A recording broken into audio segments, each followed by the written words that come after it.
तो स्टूडेंट्स ਆਪਾਂ ਸੈੱਟ ਦੇ ਲੈਕਚਰ ਨੰਬਰ 5 ਤੇ ਪਹੁੰਚ ਗਏ ਹਾਂ ਜੀ ਤੁਹਾਡੇ ਕੋਲ।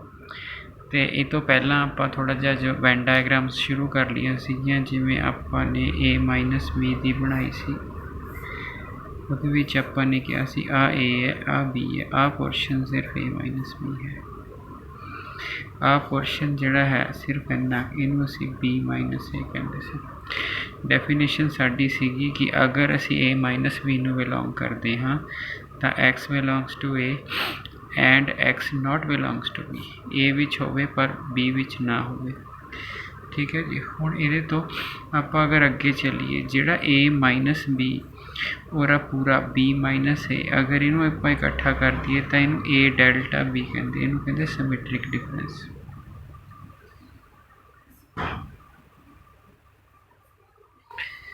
ठीक है जी। सो इसनों असी सिमेट्रिक डिफरेंस कहने हैं तुहाडे कोल। ठीक है जी। सो एक डिफरेंस है, दोनों तरह के डिफरेंस अगर इकट्ठे कर दिए तो आपां नूं सिमेट्रिक डिफरेंस मिल जाएगा। ठीक है जी। उस तो बाद जिहड़ी डेफिनेशन आती हैगी तुहाडे पास वो आती कॉम्पलीमेंट, कॉम्पलीमेंट ऑफ ए सैट। हुण अगर मैं ए लिया, ए नूं छड्ड के बाकी सारा हिस्सा यूनीवर्सल सैट विचों अगर ए डिलीट कर दिए, जो बचता वो ए कंप्लीमेंट आता। यूनीवर्सल सैट साडा एक्स हो गया जी। ठीक है जी। इस विचों आपां ने ए डिलीट कर लिया तुहाडे कोल। ठीक है। तो ए डिलीट कर लिया तो मतलब आ पोर्शन जिहड़ा है वो ए दा कंप्लीमेंट है। अगर ए कंप्लीमेंट की डेफिनेशन लैनी होवे तो उहदा मतलब ये होया कि x belongs to universal set and x not belongs to A. Universal set which होवो पर ए विच ना हो। इत्थों एक रूल ड्राइव होया। अगर मैं थोनों पूछा ए यूनियन ए कंप्लीमेंट की होगा तो आंसर आऊगा एक्स। क्यों? क्योंकि देख लो ना, आ ए है, आ ए कंप्लीमेंट है, ए नूं छड्ड के बाकी चीज़ां, अगर ए नूं छड्ड के बाकी चीज़ां कंप्लीमेंट ने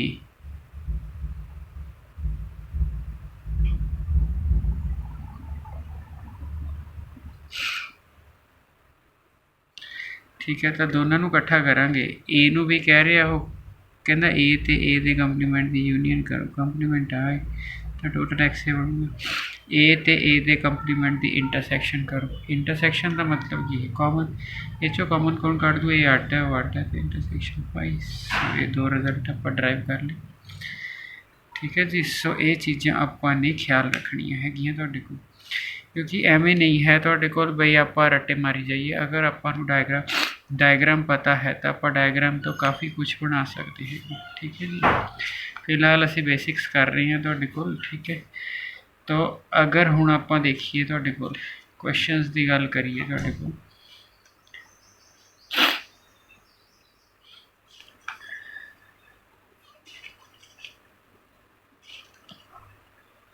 तो उतों क्वेश्चन जिहड़ा हैगा है वो सिंपल जिहा क्वेश्चन है। कहता शो दैट, बहुत ज़्यादा सौखा,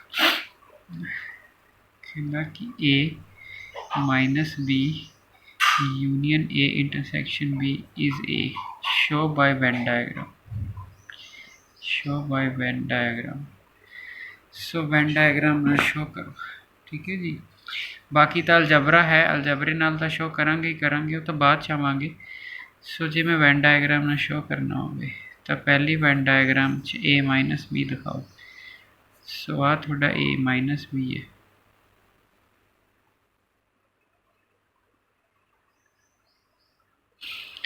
ठीक है जी। उस तो बाद आप दिखाइए ए इंटरसैक्शन बी। इंटरसैक्शन बी आ होंगी है। सो ए इंटरसैक्शन बी है। कंबाइन करो a-b union A intersection B, इकट्ठा क्या बन गया जी, ए। That's all. इन्नी गल है तुहाडे कोल। ठीक हो गया जी। मेरा ख्याल है तुहाडे कोल इदां दी चीज़ की किसी को कोई दिक्कत नहीं हैगी तुहाडे कोल। ठीक है जी। तो हुण जे मान लो कहता कि A is the subset of A union B, है ना, ये तुसीं दसना हैगा तुहाडे कोल। ठीक है। बाय वेन डायग्राम अलजबरिकली करांगे जी, बाद दे विच करांगे। तो ਇਹਦਾ मतलब तुसीं की कीता, तुसीं ए यूनियन बी ले लिया, ए यूनियन बी थोड़ा सारा है। ठीक है। ਹੁਣ ਤੁਸੀਂ A ਲੈ ਲਓ। A ਕਿੰਨਾ ਕੁ ਹੈ? ਸਾਫ਼ ਦਿਖ ਰਿਹਾ ਜੀ A ਵਿੱਚ ਆ ਰਿਹਾ A ਯੂਨੀਅਨ B ਦੇ। ਖਤਮ ਕਹਾਣੀ। ਮੈਂ ਇਹ ਚੀਜ਼ਾਂ ਕਰ ਕਿਉਂ ਰਿਹਾ ਵਾਂ? ਮੈਂ ਇਸ ਕਰਕੇ ਕਰ ਰਿਹਾ ਕਿਉਂਕਿ ਇਹਦੇ ਨਾਲ ਆਪਾਂ ਕੰਪੀਟੀਟਿਵ ਐਗਜ਼ਾਮ ਦੇਣੇ ਹੈਗੇ ਆ ਤੁਹਾਡੇ ਕੋਲ। ਠੀਕ ਹੈ ਜੀ। ਸੋ ਇਹਦੇ ਨਾਲ ਆਪਾਂ ਕੰਪੀਟੀਟਿਵ ਐਗਜ਼ਾਮ ਦੇਣੇ ਹੈਗੇ ਆ, ਤਾਂ ਇਸ ਕਰਕੇ ਇਹ ਜ਼ਰੂਰੀ ਹੈਗਾ ਤੁਹਾਡੇ ਕੋਲ ਬਈ ਇਹ ਚੀਜ਼ ਆਪਾਂ ਨੇ। ਸੋ ਲਓ ਜੀ, ਹੁਣ ਅਗਰ ਆਪਾਂ ਅੱਗੇ ਦੇਖੀਏ ਤੁਹਾਡੇ ਕੋਲ, ਕਿਉਂਕਿ ਕੰਪੀਟੀਟਿਵ ਐਗਜ਼ਾਮ 'ਚ ਅਸੀਂ ਸਿਰਫ ਵੈਨ ਡਾਇਗਰਾਮ ਬਣਾ ਕੇ ਹੀ ਆਪਸ਼ਨ ਚੈੱਕ ਕਰ ਲੈਣੀ ਹੈਗੀ ਆ, ਹੋਰ ਆਪਾਂ ਨੂੰ ਕੁਛ ਨਹੀਂ ਕਰਨਾ ਪੈਣਾ ਤੁਹਾਡੇ ਕੋਲ। ਠੀਕ ਹੈ। ਉਸ ਤੋਂ ਬਾਅਦ ਜਿਹੜਾ ਹੈਗਾ ਇਹ ਕੰਪਲੀਮੈਂਟ ਆਪਾਂ ਨੇ ਡਿਫਾਈਨ ਕਰ ਲਿਆ। ਸੋ ਕੰਪਲੀਮੈਂਟ ਦੇ ਉੱਤੇ ਕੁਐਸਚਨ ਦੇਖੀਏ ਜੀ ਤੁਹਾਡੇ ਕੋਲ। ਤੁਹਾਨੂੰ ਨਾ ਇੱਕ ਪਹਿਲਾਂ ਤਾਂ ਇੱਕ ਕੁਐਸਚਨ ਲਿਖਦਾ ਮੈਂ ਤੁਹਾਡੇ ਕੋਲ ਵੈਨ ਡਾਇਗਰਾਮ ਦੇ ਉੱਤੇ। ਸੋ ਕੁਐਸਚਨ ਕੀ ਹੈਗਾ ਤੁਹਾਡੇ ਕੋਲ? ਕੁਐਸਚਨ ਕਹਿੰਦਾ ਡਰਾ A union B the compliment 1। Number 2 ਤੇ ਕਹਿੰਦਾ A ਕੰਪਲੀਮੈਂਟ ਚਾਹੇ ਡੈਸ਼ ਪਾ ਕੇ ਲਿਖੋ ਚਾਹੇ ਕੁਛ ਲਿਖੋ। ਨੰਬਰ 3 ਤੇ ਕਹਿੰਦਾ A intersection B the compliment. ਤੇ ਨੰਬਰ 4 ਤੇ ਕਹਿੰਦਾ A compliment union B compliment. ਠੀਕ ਹੈ ਜੀ। ਸੋ ਅਗਰ ਕੰਪਲੀਮੈਂਟ ਨੂੰ ਚਾਹੇ ਡੈਸ਼ ਲਿਖੋ ਚਾਹੇ ਸੀ, ਇਹ ਕੰਪਲੀਮੈਂਟ ਹੀ ਨਹੀਂ। ਹੁਣ ਮੈਂ ਕੀ ਲਿਆ? A union B। ਸੋ ਆ ਰਿਹਾ ਤੁਹਾਡਾ A ਯੂਨੀਅਨ B। ਹੁਣ A union B the compliment ਲੈਣਾ, ਇਹਦਾ ਮਤਲਬ A ਯੂਨੀਅਨ B ਨੂੰ ਛੱਡ ਦੇਣਾ। ਆ ਜਿਹੜਾ ਤੁਹਾਡਾ ਪੋਰਸ਼ਨ ਆਇਆ ਇਹ A union B the compliment. ਠੀਕ ਹੋ ਗਿਆ ਜੀ। ਹੁਣ ਜਿਹੜਾ ਦੂਸਰਾ ਪੋਰਸ਼ਨ ਹੈ ਉਹ ਕਹਿੰਦਾ A ਕੰਪਲੀਮੈਂਟ। ਧਿਆਨ ਨਾਲ ਦੇਖਣਾ, ਇਹਦੇ ਤੋਂ ਇੱਕ ਲਾ ਬਣਨਾ ਹੈ। ਪਹਿਲੇ ਨੰਬਰ ਤੇ ਕਹਿੰਦਾ A compliment. So A the compliment A ਨੂੰ ਛੱਡ ਦਿਓ ਜੀ ਤੁਸੀਂ। ਆ A ਆ B, A ਨੂੰ ਛੱਡ ਦਿਓ। ਮੈਂ ਸਕੈਚ ਤਾਂ ਹੀ ਅਲੱਗ ਵਰਤ ਰਿਹਾ ਵਾਂ ਜੀ ਕਿ ਤੁਹਾਨੂੰ ਨਜ਼ਰ ਆਉਣ ਲੱਗ ਜੇ ਚੀਜ਼ਾਂ। ਠੀਕ ਹੈ। A ਦਾ ਕੰਪਲੀਮੈਂਟ, A ਨੂੰ ਛੱਡ ਕੇ ਬਾਕੀ ਸਾਰਾ। ਠੀਕ ਹੈ ਜੀ। ਹੁਣ ਅਗਲਾ ਕਹਿੰਦਾ B ਦਾ ਕੰਪਲੀਮੈਂਟ ਹੈ ਨਾ। B ਦਾ ਕੰਪਲੀਮੈਂਟ ਮੈंने B ਨੂੰ ਛੱਡ ਕੇ ਬਾਕੀ ਸਾਰਾ, ਉਹ ਮੈਂ ਆ ਲੈਣ ਲੈਣਾ।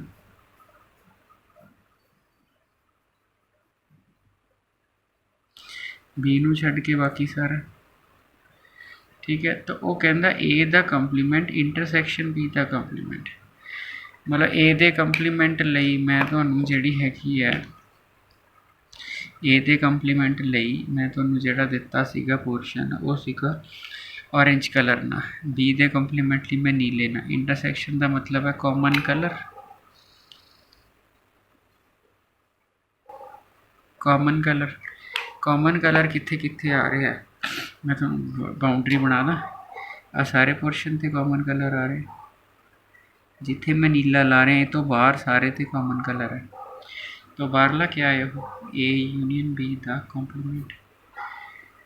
ਠੀਕ ਹੈ ਜੀ। ਸੋ ਇਹਦਾ ਮਤਲਬ ਆਹ ਡਾਇਗਰਾਮ ਤੇ ਆਹ ਡਾਇਗਰਾਮ ਆਲਮੋਸਟ ਸੇਮ ਹੈ ਜੀ ਤੁਹਾਡੇ ਕੋਲ। ਇਸ ਚੀਜ਼ ਦਾ ਆਪਾਂ ਨੇ ਖਿਆਲ ਰੱਖਣਾ ਹੈਗਾ ਤੁਹਾਡੇ ਕੋਲ। ਔਰ ਹੁਣ ਉਸ ਤੋਂ ਬਾਅਦ ਇੱਕ ਰੂਲ ਡਿਵੈਲਪ ਹੋਇਆ। ਉਹ ਰੂਲ ਕੀ ਹੈਗਾ ਤੁਹਾਡੇ ਕੋਲ? ਸੋ ਧਿਆਨ ਨਾਲ ਦੇਖੋ ਜੀ। ਰੂਲ ਇਹ ਹੈ ਬਈ A intersection B the compliment A compliment union B compliment ਹੁੰਦਾ, ਜਾਂ A ਯੂਨੀਅਨ B ਇਹਦਾ compliment A compliment intersection B compliment ਹੁੰਦਾ। ਮਤਲਬ ਇੰਟਰਸੈਕਸ਼ਨ ਦਾ ਕੰਪਲੀਮੈਂਟ ਲਓਗੇ ਤਾਂ ਯੂਨੀਅਨ ਬਣ ਜਾਂਦੀ ਹੈ। ਯੂਨੀਅਨ ਦਾ ਕੰਪੋਨੈਂਟ ਆ ਦੇਖੋ ਇੰਟਰਸੈਕਸ਼ਨ ਕੰਪਲੀਮੈਂਟ ਹੈ ਤਾਂ ਯੂਨੀਅਨ ਦੇ ਕੰਪਲੀਮੈਂਟ ਦੇ ਬਰਾਬਰ ਹੈ। ਉਲਟਾ ਵੀ ਟਰੂ ਹੈ ਡੀ ਮੋਰਗਨਜ਼ ਲਾ ਕੇ। ਸੋ ਤੁਸੀਂ ਡਾਇਗਰਾਮ ਤੋਂ ਦੇਖ ਲਿਆ, ਕਿਉਂਕਿ ਆਹ ਡਾਇਗਰਾਮ ਤੇ ਆਹ ਡਾਇਗਰਾਮ ਇਕਵਲੈਂਟ ਹੋ ਰਹੀਆਂ, ਇੱਕੋ ਜਿਹੀਆਂ ਹੋ ਰਹੀਆਂ ਤੁਹਾਡੇ ਕੋਲ। ਠੀਕ ਹੈ ਜੀ। ਸੋ ਇਹ ਸਾਰੀ ਚੀਜ਼ ਹੋ ਗਈ ਜੀ ਤੁਹਾਡੇ ਕੋਲ। ਤਾਂ ਤੁਹਾਨੂੰ ਇੱਕ ਨਵੀਂ ਚੀਜ਼ ਪਤਾ ਲੱਗ ਗਈ। ਕਿਆ ਇਹਦਾ ਪ੍ਰੂਫ ਕਰਨਾ ਹੈ ਡੀ ਮੋਰਗਨ ਦਾ? ਹਾਂਜੀ ਕਰਨਾ ਹੈ, ਬਟ ਅਸੀਂ ਅਲਜਬਰਾ ਆਫ ਸੈਟਸ ਦੇ ਨਾਲ ਕਰਾਂਗੇ। ਹਾਲੇ ਅਸੀਂ ਬੇਸਿਕ ਡੈਫੀਨੇਸ਼ਨਸ ਕਰ ਰਹੇ ਹਾਂ। ਜਦੋਂ ਅਸੀਂ ਅਲਜਬਰਾ ਆਫ ਸੈਟਸ 'ਤੇ ਪਹੁੰਚਦੇ ਹਾਂ ਫਿਰ ਅਸੀਂ ਸ਼ਿਓਰਲੀ ਜਿਹੜਾ ਹੈਗਾ ਇਹ ਆਪਾਂ ਕਰਾਂਗੇ। ਸੋ ਸੈੱਟ ਬਹੁਤ ਦੂਰ ਤੱਕ ਜਾਣਾ ਹੈ। ਸੈੱਟ ਹੈ, ਰਿਲੇਸ਼ਨ ਹੈ, ਫੰਕਸ਼ਨ ਹੈ। ਘੱਟੋ ਘੱਟ 20-25 ਲੈਕਚਰ 'ਤੇ ਲੈ ਕੇ ਜਾਊਗਾ। ਸੋ ਇਸ ਕਰਕੇ ਜਿਹੜਾ ਹੈਗਾ ਤੁਹਾਡੇ ਕੋਲ, ਠੀਕ ਹੈ, ਆਪਾਂ ਦੇਖਦੇ ਹਾਂ ਜੀ ਕੀ ਕਰਨਾ ਹੈਗਾ ਤੁਹਾਡੇ ਕੋਲ। तो ਜਿਹੜਾ ਹੈ ਆਪਾਂ ਨੇ ਹੁਣ ਕੀ ਕੀਤਾ ਤੁਹਾਡੇ ਕੋਲ ਸੋ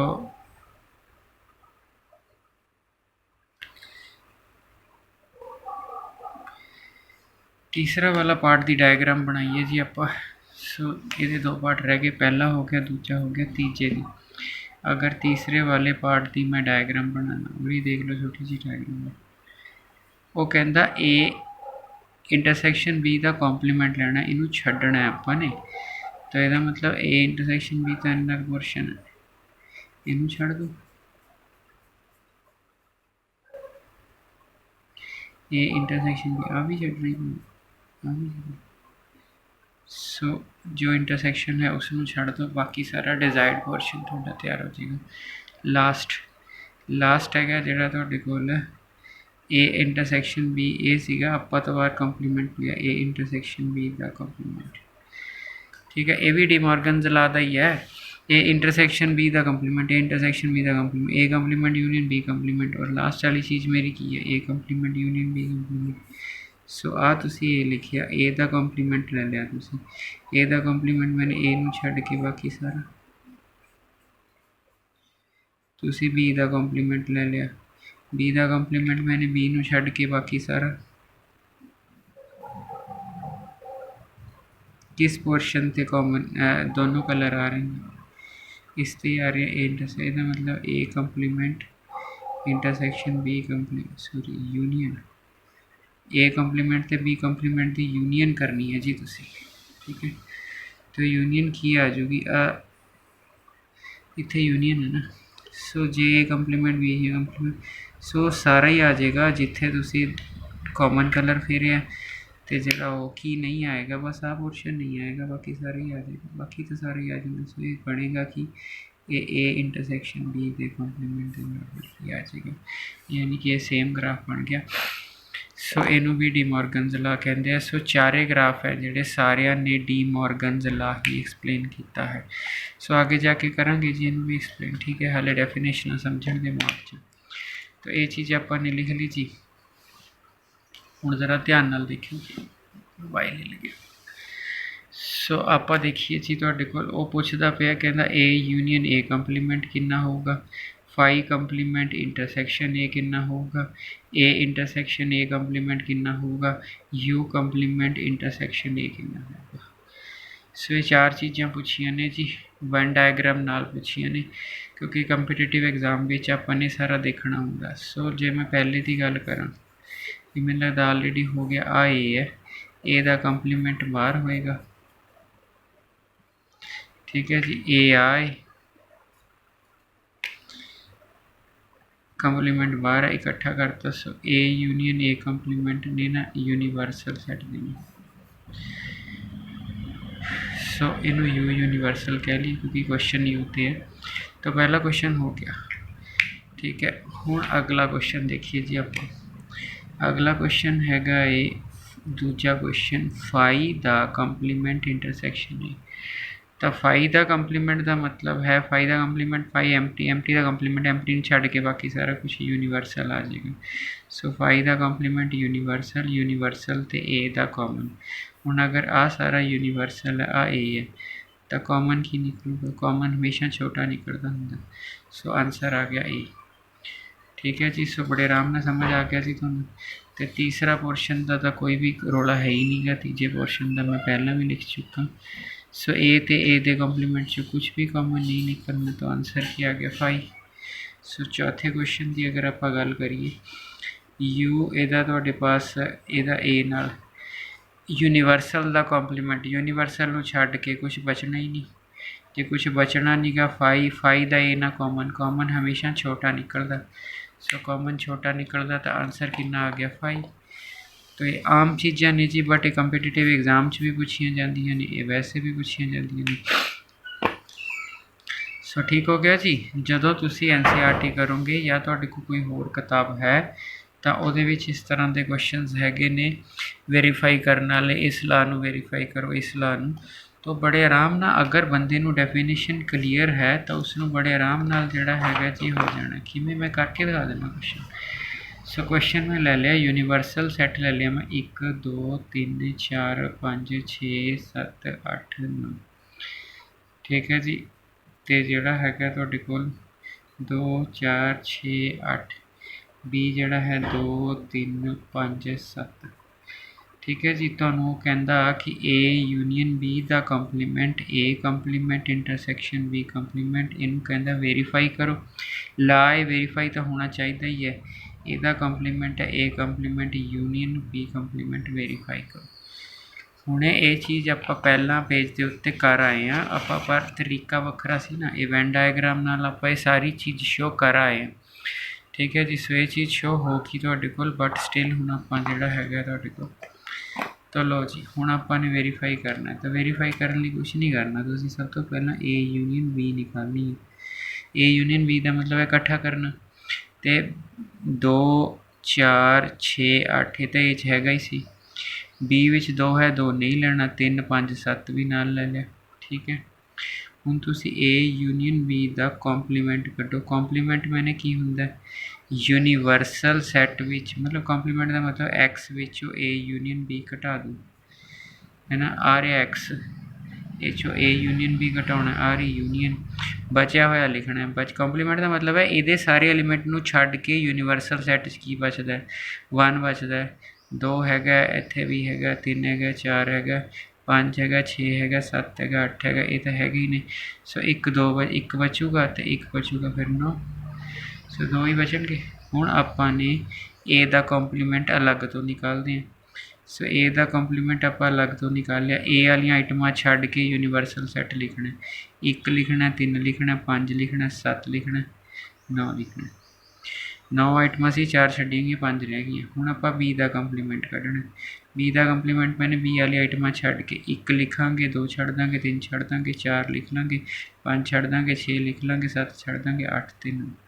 हुण असीं इन्हां दी ए इंटरसैक्शन ठीक है वेरीफाई आही करना ना ए इंटरसैक्शन बी ए दा कंप्लीमेंट इंटरसैक्शन बी दा कंप्लीमेंट सब कॉमन 1 आएगा 9 आएगा।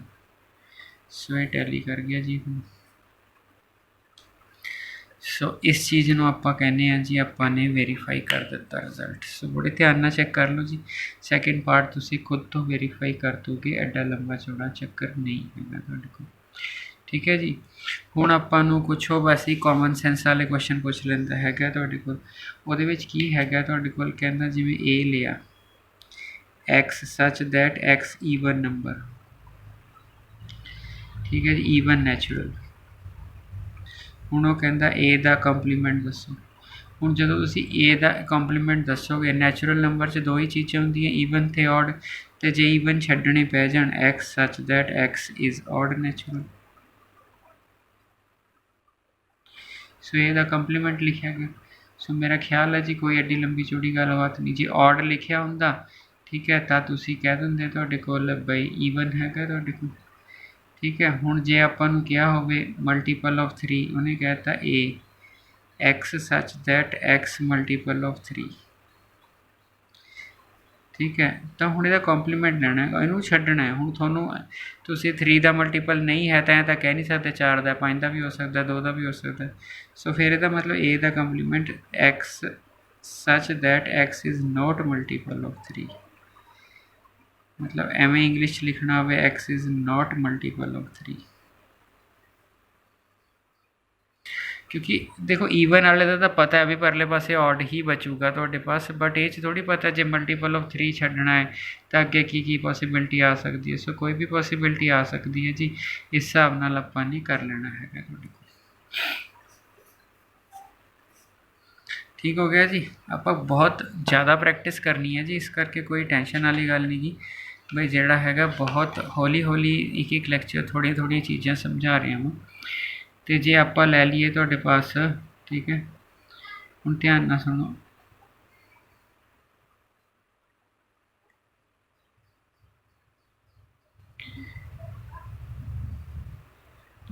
let u be the set of all triangles in a plane let U be set of all triangles in a plane. ठीक है जी। If A is set of all triangles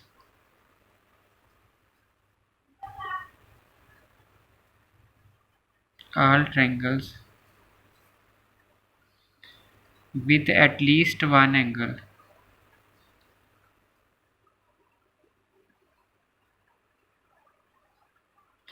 different from 60 degree,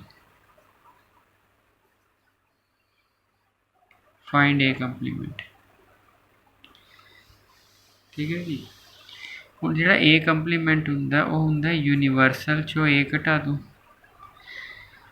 अब A की है set of the all triangle with at least one angle different from 60 degree. मतलब A विच जिहड़े angle ने एक एंगल 60 तो डिफरेंट हो सकता है, दो एंगल 60 तो डिफरेंट हो सकते हैं, तिन्ने एंगल 60 तो डिफरेंट हो सकते हैं। ये A है। A विच एक एंगल 60 तो डिफरेंट हो सकते हैं, दो भी 60 तो डिफरेंट हो सकते हैं, तीन भी 60 तो। वो तो आप लैने नहीं, जिस एक डिफरेंट है 60 तो नहीं लेना, जिस दो है नहीं लेने। फिर आप की लवेंगे तो यदा आंसर आ जाऊगा set of all triangles having each angle जिहदा एक उहदा देखो कहना with at least one angle different from, पहली ट्रायंगल है उहदा एक एंगल डिफरेंट फ्रॉम 60 डिग्री है। ठीक है जी।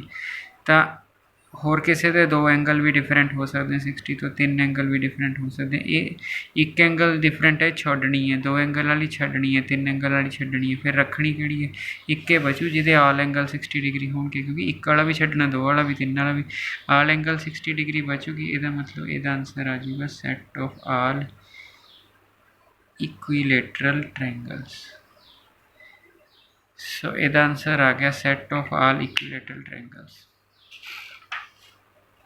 ठीक हो गया जी। तुहाडे कोल ये वाली चीज़ आपां नूं समझ आ गई तुहाडे कोल।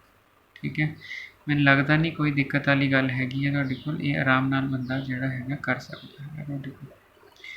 ठीक है जी। हुण अगर मैं थोड़ा जिहा अलजबरा यूज़ करना होवे, ठीक है, थोड़ा थोड़ा अलजबरे का बेस बनाइए बई। अगर मैं लवां तुहाडे कोल A माइनस B लवां और वो कहंदा ए इंटरसैक्शन B का कंप्लीमेंट हुंदा है। ठीक है जी। ये वाली चीज़ अगर मैं पहले तरीके ना प्रूव करनी हो, क्योंकि रिजल्ट बहुत इंपॉर्टेंट है, वेरी इंपॉर्टेंट है। सो A minus B I portion में इनू असी A माइनस B कहने। दूजे नंबर पर मैनू चाहिए A इंटरसैक्शन B कंप्लीमेंट, तो मैं B का कंप्लीमेंट ले ला। पहला B का कंप्लीमेंट अगर मैं लूँगा B नू छड्ड के सारा कुछ,